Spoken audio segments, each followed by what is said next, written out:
Cinque Terre, 5 charming, centuries-old villages set on a rugged Italian coastline. Its colourful houses and vineyards that cling to steep terraces are the subject of picture books and postcards. Each village is within hiking distance of the other. It's a UNESCO World Heritage Site, its living history remaining a home for many. Join us as we explore the villages of Cinque Terre.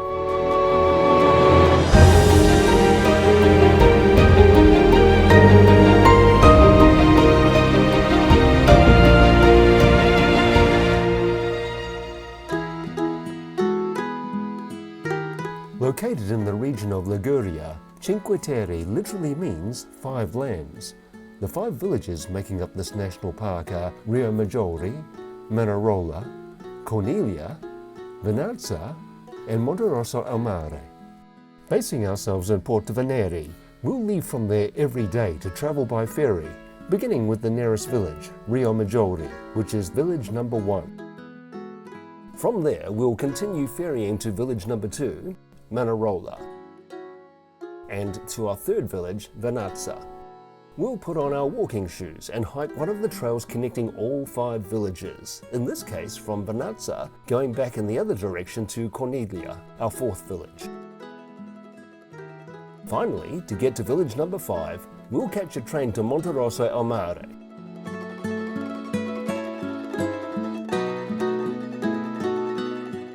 Referred to by some as Cinque Terre's 6th village, Porto Venere isn't accessible by train. You have to take the train to La Spezia, then travel by road to get there. But it's worth it. Porto Venere looks like a blend of Cinque Terre and Portofino all rolled into one. With its colourful seaside houses, Doria Castle, or the ruins of the fortified St. Pedro, it's a photographer's paradise. And while Cinque Terre has accommodation of its own, Porto Venere is a great place to base yourself to explore the area.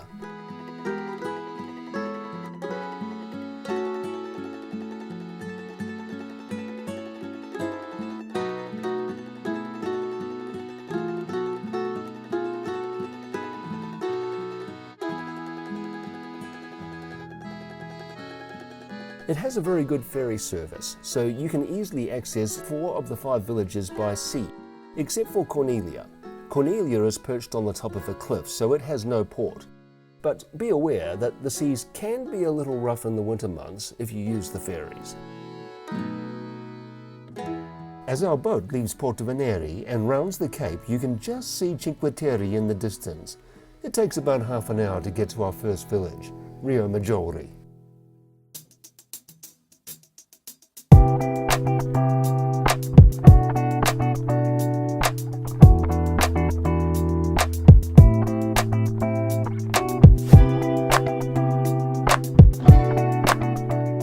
Riomaggiore is one of the most photographed villages here.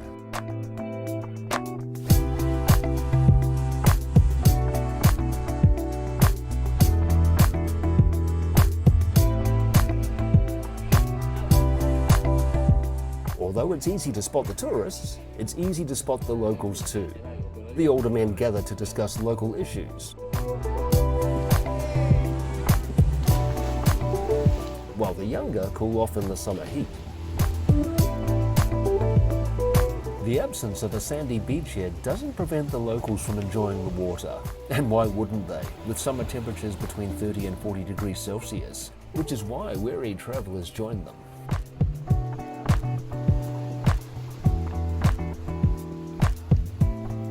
And the tourists support local businesses down the central avenue.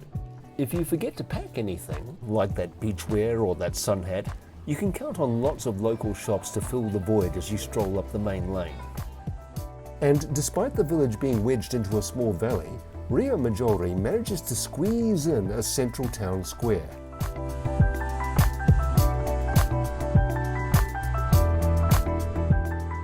There are many steps to the sides leading to accommodation, with records referencing it as early as the 11th century. Cinque Terre is living history, hundreds of years old, yet fully functioning, with local residents who still call this home.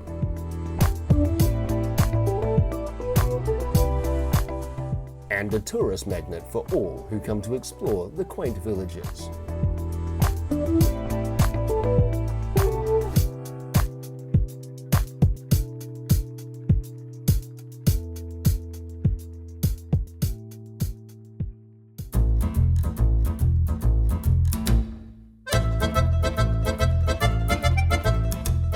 You can get from village to village mostly by ferry, but remember, Corniglia doesn't have a port, and there are no roads as Cinque Terre is traffic-free. However, all villages are connected by train, making them only a few minutes apart. And for the energetic, all are connected by hiking trails with stunning views, which we'll show you more of later. We, however, take the ferry to Manarola. From the water, we can see several of the villages at any one time. As we pull out of Riomaggiore, you can see the rock faces making up the back of Manarola. And there's Corniglia in the distance.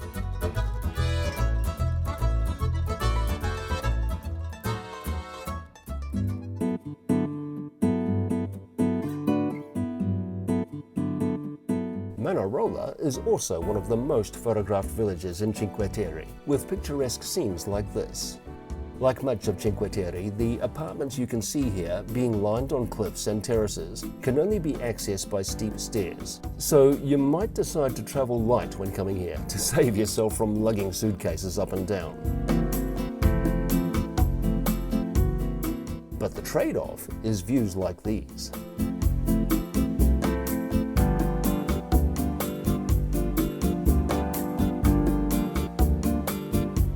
This view is recognizable for many who haven't even traveled here, having often been photographed and filmed in travel shows and brochures. As with Riomaggiore, there is one main avenue here with those steep stairs to climb to the upper paths on the left and right.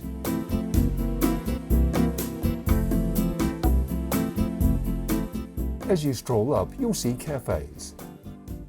The village square, similar to Riomaggiоре's.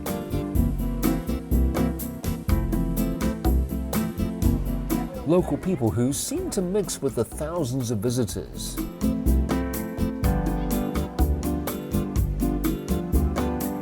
And there are more shops.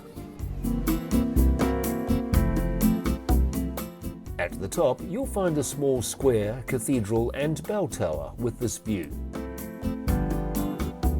Cinque Terre is known for its pesto, and the Nessun Dorma cafe with the umbrellas you can see here have classes for anyone wanting to make the genuine Italian article. It's a very popular spot to book for lunch, with vistas offering that ultimate Instagram shot. Even the dead have a view from this hilltop cemetery. While thousands of locations offer sea views, because much of Cinque Terre clings to rock cliffs, the views of the shimmering water below are uniquely Italian.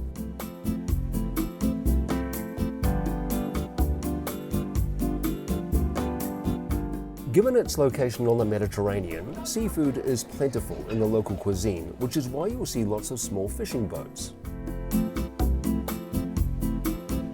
And as with Riomaggiore, the water here too is characterized not only by those fishing boats, but swimmers too, diving from the rocks to cool off.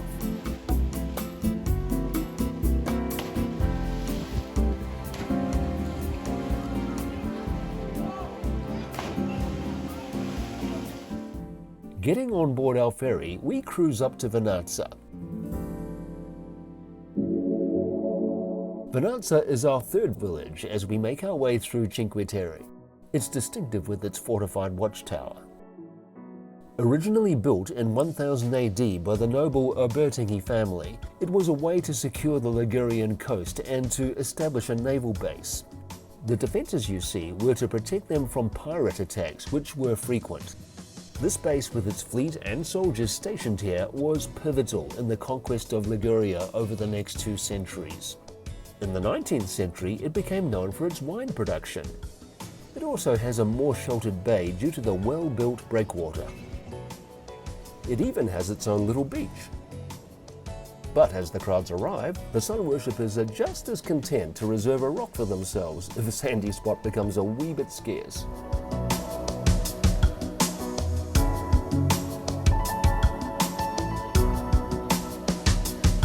Or for those in the know, there's another hidden beach through this small cave. In Italy, it's not uncommon to see small shrines in the middle of a town or walkways, giving us a glimpse of the religious nature of the people.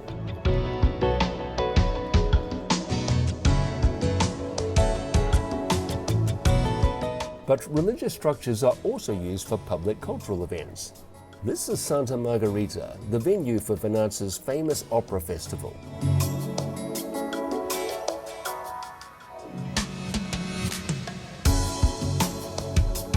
Due to Cinque Terre's popularity, the busiest times of the year are in the heat of July and August. So if you want to avoid the crowds, June and September are still warm months and a little less crowded.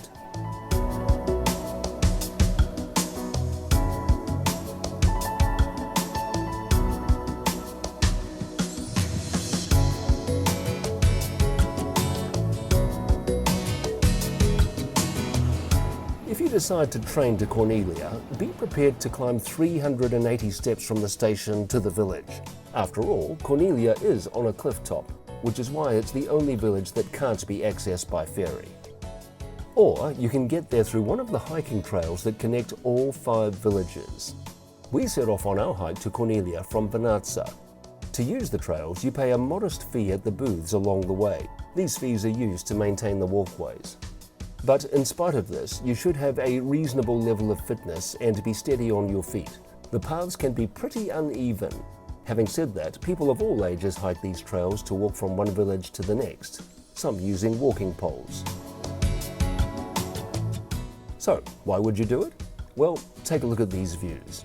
At times you'll find yourself 300 meters above sea level, marveling at the panoramic blue waters below. Remember to check online before you set out, in case any parts of the trail are closed for maintenance. On this trail, there's even a bar that juices fresh fruit drinks, a refreshing way to take a break from the heat. From here, we can see our destination, Corniglia, in the distance. As you explore Cinque Terre, you might notice the ingenious rails that wind across the vineyards and olive groves. These are monorails the locals built to make it a little easier to maintain and harvest their crops on the steep terraces.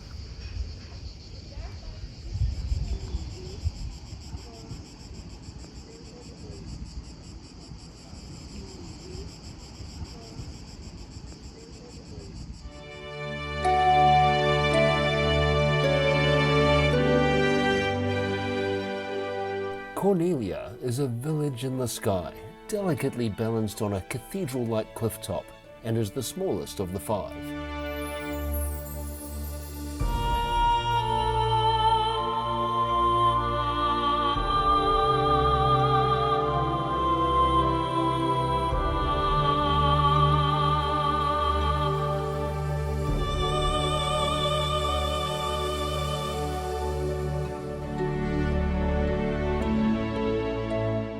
During excavations of Pompeii, wine amphorae were discovered with the village's name on them, indicating how far into the past the vineyards of Cinque Terre date back. Strolling the central lane that goes all the way through, you pass local shops,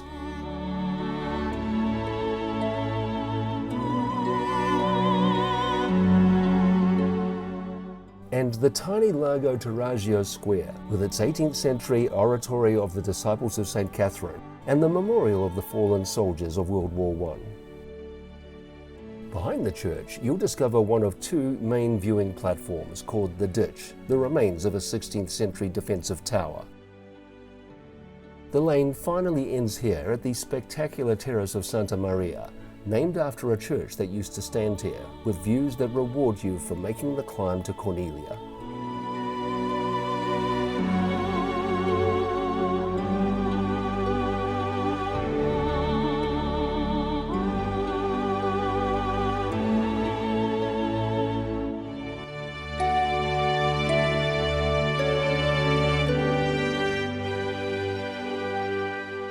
Descending down the 380 steps from Corniglia to the rail platform, we catch a train to our 5th and final village, Monterosso al Mare.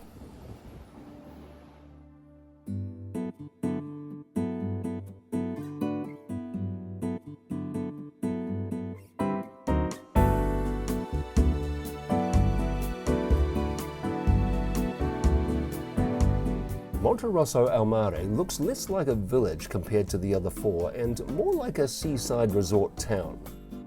It has two main beaches divided by a cliff with a walk-through tunnel for easy access to either side.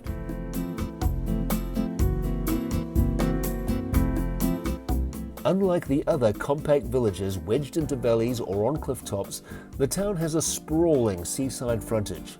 Perfect for a day at the beach Italian style.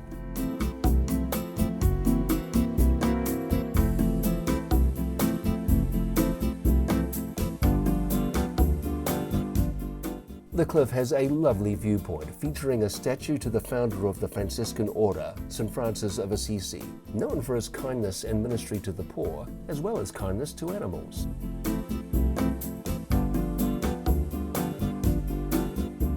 In the center of the village stands the Oratory of Saint Maria di Salvo, a Romanesque style center of worship with a Byzantine-influenced striped interior.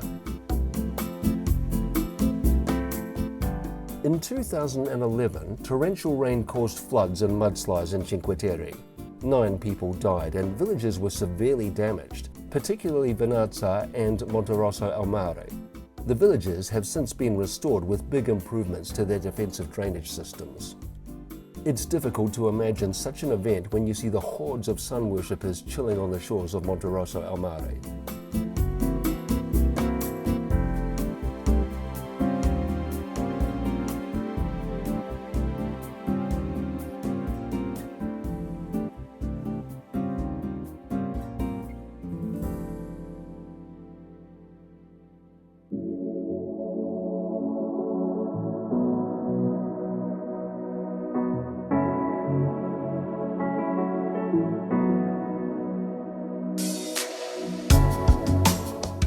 Each night, after exploring Cinque Terre, we returned by ferry to Porto Venere for dinner in one of its seaside cafes and to enjoy a relaxing evening walk. As we watch the sun go down from Doria Castle or the ruins of San Pedro, we reflect back on our exploration of the medieval villages. The photos we took and the video we captured will help us to remember and share our experiences of the 5 medieval towns that are so famous. While you can see some highlights of Cinque Terre in a single day, the frantic rush of such an approach would defeat the purpose of enjoying and fully appreciating all it has to offer. Remember, a degree of fitness is also ideal to fully enjoy the walks of its trails and steep stairs. Allow at least 3 days to explore and immerse yourself in this fully functioning piece of living history. Savor its inspiring and historic charm. Cinque Terre is uniquely picturesque. It's one of Italy's quaint coastal gems and a treasure of the world.